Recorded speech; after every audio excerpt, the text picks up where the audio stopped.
Ceux qui ont affronté les grands problèmes que pose à la science l'immensité de l'univers ont beaucoup fait ces dernières années pour mettre leur connaissance à la portée du grand public. Et l'on peut se rendre compte à quel point le monde s'intéresse à la question de ses propres origines, à l'histoire de l'homme et à tous les mystères de la nature.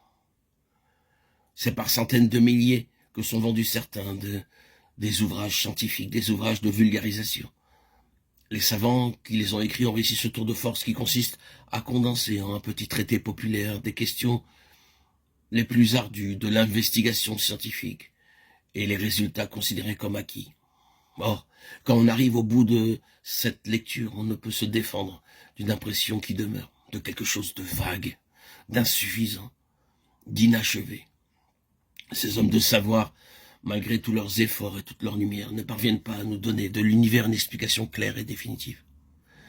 Cela peut paraître présomptueux, mais nous croyons posséder la réponse positive et concluante à cette question tant débattue. Pour nous, il n'y a qu'une explication, et une explication assez lumineuse pour rendre compte de tous les pourquoi et clore le débat. Cette explication est une personne, le Seigneur Jésus-Christ, centre éternel de tout ce qui existe. Quelle que soit l'étendue de notre érudition, nous ne trouverons jamais d'explication, même partielle de l'univers, tant que nous ne reconnaîtrons pas la place que Dieu a donnée au Seigneur Jésus de toute éternité. De l'infini du passé à l'infini de l'avenir. Christ est tout, et en tous. Colossiens 18, 3, 11. Il demeure l'universelle explication de tout ce qui a été, de tout ce qui est, et de tout ce qui sera. Je ne vous apprends rien en vous disant que cette épître aux Colossiens nous le déclare sans embâge au chapitre 1. Nous y lisons en effet qu'en lui ont été créées toutes choses qui sont dans les cieux et sur la terre, les visibles et les invisibles, trône, dignité, domination, autorité. Tout a été créé par lui et pour lui. Il est avant toute chose, et toute chose subsiste en lui.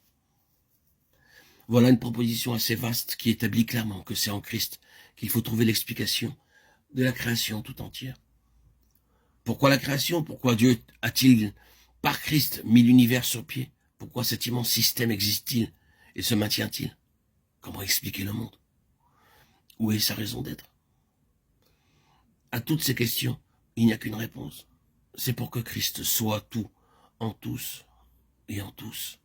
La pensée, l'intention de Dieu en créant tout cet univers était qu'un jour toute la création manifesta la gloire de son Fils, Jésus-Christ, et refléta sa divine majesté.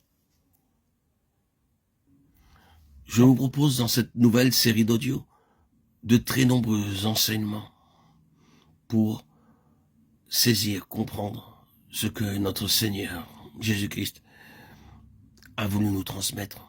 Jean 6, 45, ils sont tous enseignés de Dieu. L'enseignement de Dieu, l'enseignement divin, est un privilège en même temps qu'un garde à vous. Après la mort de Jésus, la connaissance religieuse et l'enseignement des choses de Dieu passa soudain d'une classe privilégiée de scribes et de docteurs à la foule des croyants. L'autorité en matière de foi déserta le temple et la face du monde fut changée parce que des gens sans culture ni mandat officiel furent enseignés de Dieu. Arme à double tranchant, car ceux qui se croient appelés à parler en son nom ont à compter désormais avec le témoignage intérieur de l'esprit chez les fidèles qui les écoutent. Nos auditeurs, nos auditrices, nos abonnés trouveront dans ces nombreux audios qui vont être publiés prochainement, dans les jours à venir, pour cette nouvelle saison, l'occasion d'expérimenter cette parole de Jésus. Ils seront tous enseignés de Dieu. Jean 6, 45. Car ce que nous désirons, ce n'est pas tant de transmettre des connaissances que de donner à Dieu en touchant à des questions qui lui tiennent particulièrement à cœur, des raisons de parler lui-même et d'enseigner son peuple. Il y a en Jésus-Christ une plénitude de satisfaction, dont nous n'avons notre part que si nous atteignons au-delà de l'homme et de ce qu'il peut dire, celui qui l'envoie. C'est merveilleux ce que Dieu finit par faire pour ses enfants quand il les voit tourner résolument leur face vers le Seigneur Jésus. Tout est prêt de son côté. Et le chemin est ouvert. Ils seront tous enseignés de Dieu. Jean 6, 45.